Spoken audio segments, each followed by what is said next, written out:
What's up, Thrashers, and welcome back once again to the Thrash Maniac 99 YouTube channel, and I am back with yet another album review, and, well, we kick off the weekend of August 16th with a pretty big one. I am talking about the latest offering from Dark Tranquillity with ENDTIME Signals. This came out on August 16th on Century Media Records, and, well, long-standing pioneers of the Gothenburg melodic death metal scene, and I've reviewed them before on this channel, one of the recent albums, and I thought they were pretty decent. But again, Dark Tranquillity has always been one of them melodeath bands I just never really dove head-on into, apart from some of the recent output. So yeah, it's like my experience with this band's a little bit small. But what I will say, this album, spoiler alert, is quite something to behold. As we kick things off with Shivers and Voids, you get this like beautiful, clean intro, and even some like dissonant tremolo riffs start coming in, and then I gotta say, what I wasn't expecting out of an album like this was groove. There's plenty of moments of tasty groove all over this album, whereas I always associate Dark Tranquillity with more of those like thrashy beats and maybe some like gothic overtones. Don't really associate them with groove from what I have heard from this band, and well, I gotta say the grooves are quite prominent on this album, starting here on this opening track, and also here on the opening track it gets downright chuggy, like death metal chugs, but it also gallops along, and anytime this album gallops, it's very much like classic heavy metal gallops. Basically, like, the principle of melodic death metal was to combine death metal, thrash metal, and classic heavy metal into one, and that's basically what you got on some aspects on this opening track. But it's also got soaring melodies, and I will say the lead work on this album, typically, you know, with melodeath bands, it's all about lead melodies, not like shreddy solos. You get plenty of diverse lead work. Like, you get some soaring leads, some shred, lead melodies, and even atmospheric leads all across the board.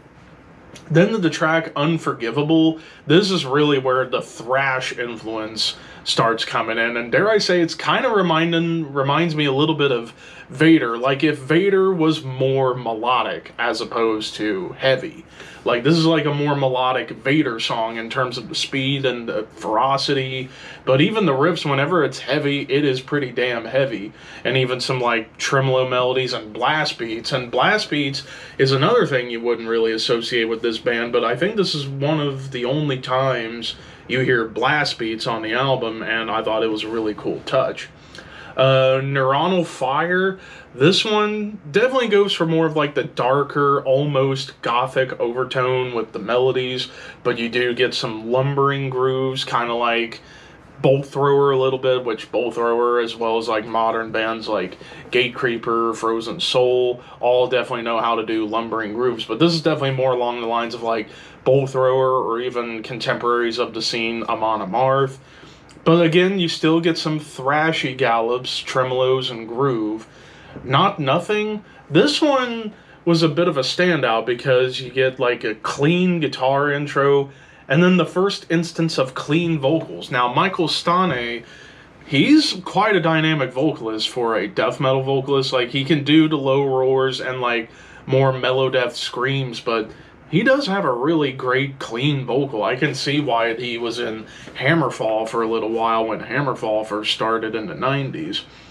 But yeah, some great vocals right there. And then riffs and dissonance that I think could almost remind me of Immolation, like a more melodic Immolation. But then it goes into double time stomps, and this is one of the few songs where you get more of those atmospheric leads.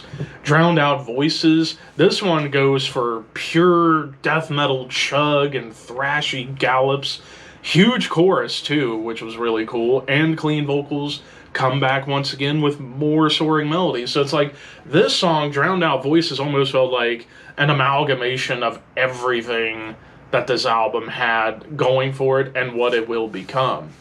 One of Us Is Gone. I know this song was kind of divisive among some people, but I actually kind of liked it. You know, it's more of that like gothic, somber, almost catatonia type feel with the intro and the vocals, and it's kind of more doom laden, but it is epic at times, and it does gallop into like almost classic heavy metal gallops.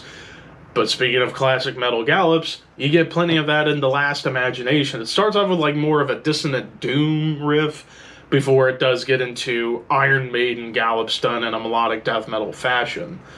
Enforced Perspective, this is another one of them like big thrashy, riffy, gallopy tracks that, again, this is like the key ingredients you get in a lot of melodic death metal bands, which is all about like gallops and thrash rhythms. But it's still very riffy and very like death metal riffy at times. And then our Disconnect.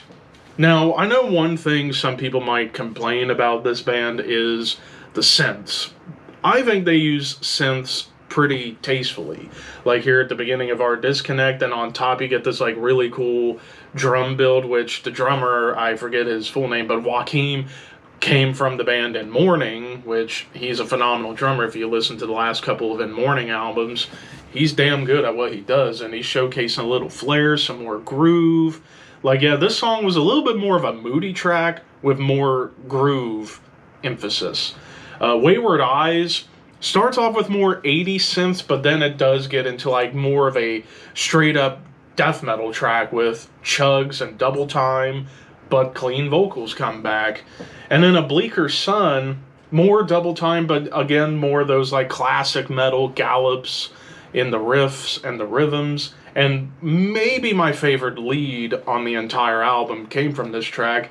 But then you get to the big closer, False Reflection, which is similar to One of Us Is Gone in terms of like the mood, but I think it's done a lot better on this track. You get great pianos, it's very dark and somber, kind of sad, and clean vocals just was like the cherry on top. Production-wise, Jens Bogren did at least the mixing and the mastering. It was produced by one of the members in the band. I can't remember his name off the top of my head, but I thought this production was pretty much perfect for what this sound is. After all, if you're playing melodic death metal, you gotta have a decent production so that way you can hear everything. Really, the only things I could really gripe about is I do wish that perhaps on some of the faster songs there could have been some more death metal nuance, which you still get plenty of it.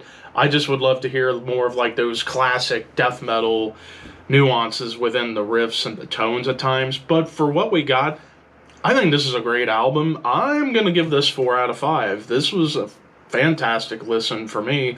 Maybe the best Dark Tranquillity album of the modern period, like in the last 7 years. This is probably the best work they've done. So yeah, 4 out of 5. But of course, those are just my opinions. What did you guys think? Let me know in the comments below. Don't forget to like, comment, share, subscribe, all that fun stuff. Thank you for watching. Keep your horns high and your dreams wet. Thank you for your patronage.